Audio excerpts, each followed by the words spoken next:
This Transformers 96 here with another video review, this time of Batman Arkham City Hush Series 2. So there you go. So deciding to do this review now because I did get a request. Transformers Guy 1000 did request this review, so that's why I'm doing it right now.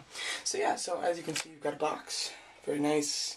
Just the regular box. On the back, you've got the Series 2 figures, Riddler, Catwoman, Detective Batman, Hush, and the Mad Hatter. I do have the entire series, and if you want to see some comparisons as far as height, those will all be in the pictures at the end of this review.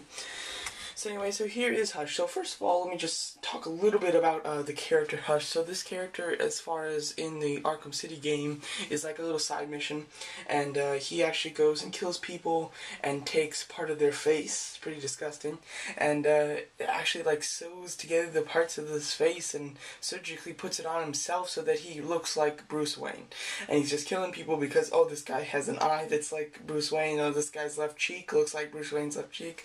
So it's just pretty crazy. It's pretty disgusting. Probably would never actually work. But so these bandages are really, you only see him wear the bandages very just for a small time. I mean, you see him wear the bandages and then he takes the bandages off and he's got a Bruce Wayne face. So as far as I know in the game, his face is Bruce Wayne, but for a very tiny bit he does have this. So yeah, and also he has like his own comic series or something. I don't know about that. Really all I know about is what he does in the game.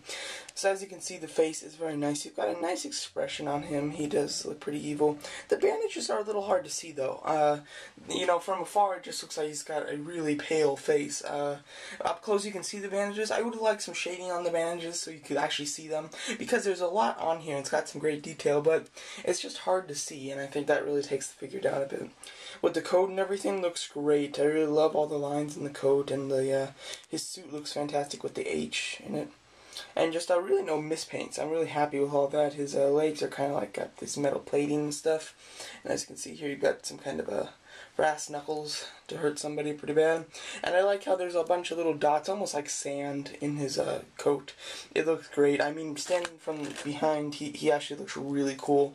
I really do like that. He does have these guns, which look really nice. There is a trigger, but when I put this gun in his hand, the trigger just broke off. It kind of sucks. It really didn't add anything to it too much. I mean, there's the trigger right there. It's soft rubber plastic, the trigger, so it can pop off. Even if it does, I don't really care because it looks fine. But yeah, he does stand up pretty well. He doesn't come with a base, and even with his good coat, you know, kind of flaring to the side, he does stand up pretty well. The only problem that I have with him as far as standing is about his joints in his right knee. His right knee hinge is very loose on mine. It's probably just mine, but just be careful. They could be pretty loose, and if it's loose, it's harder to stand. But he still stands pretty okay. As far as articulation, he's got a ball joint head, ball hinge shoulders, swivel wrist, swivel waist, hinge knees, and a swivel at the boot.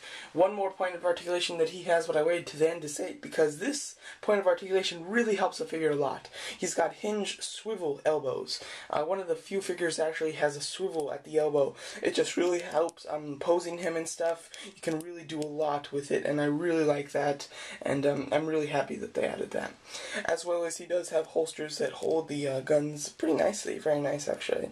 Overall, it's a nice figure. I mean, the character isn't great because it's not really a character that you know from Batman in the comics, and in the game it's just a little side mission. He's not very important. So the character is not great. As far as the toy, he looks really cool though. I do like it. It's sculpted very nicely, and he's got a little bit of extra articulation as far as what the most other people have. So yeah, so overall it's a good figure. It's not amazing, but the figure is nice. So if you're just going after good figures, definitely one to pick up. If you actually like the characters and everything, definitely one of the least on your list. I don't know how many people like Hush, but I am certainly not a fan of the character. So it's just, he's nothing special as far as the character, but as far as the toy, he's very nice. If you're a Hush fan, absolutely one to get. If not, it's not gonna blow your mind. He's got limited articulation, but it's a good amount of articulation for the Arkham figures. And overall, I'm happy with it. I really wanted him for the figure because I don't like the character, and he's pretty nice. I really like it, and he holds the guns fantastic. Absolutely no problems there, so really do like that. So there you go. So that's my video review of Batman Arkham City Hush Series 2. Thanks for watching.